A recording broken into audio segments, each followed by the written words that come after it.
ভারতের শিক্ষা ব্যবস্থার সংস্কার, নিট পরীক্ষায় প্রশ্নপত্র ফাঁসের অভিযোগ এবং শিক্ষা খাতে দুর্নীতির প্রতিবাদে দেশজুড়ে তীব্র আন্দোলনে নেমেছেন লাখো শিক্ষার্থী। দিল্লিতে পার্লামেন্ট অভিমুখে পদযাত্রাকে কেন্দ্র করে রোববার ব্যাপক উত্তেজনা সৃষ্টি হয়। আন্দোলনকারীদের ছত্রভঙ্গ করতে পুলিশ লাঠিচার্জ, কাঁদানে গ্যাস ও জলকামান ব্যবহার করে। সংঘর্ষে শিক্ষার্থী ও পুলিশ উভয় পক্ষেরই আহত হওয়ার খবর পাওয়া গেছে। দিল্লির এই আন্দোলনের প্রভাবিত মধ্যে কলকাতা, কর্ণাটক, আসাম, গুজরাট, মহারাষ্ট্র, রাজস্থান ও উত্তরপ্রদেশ সহ বিভিন্ন রাজ্যে ছড়িয়ে পড়েছে।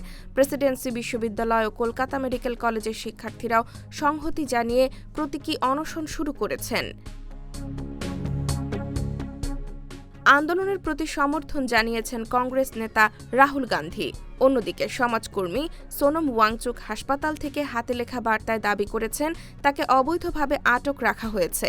আন্দোলনকারীদের একটি প্রতিনিধি দল পরে কেন্দ্রীয় মন্ত্রী জেপি নাড্ডার সঙ্গে বৈঠক করেছেন। তবে আন্দোলনকারীরা জানিয়েছেন শিক্ষা ব্যবস্থার সংস্কার এবং দুর্নীতির বিরুদ্ধে তাদের কর্মসূচি অব্যাহত থাকবে। M1 TV news desk.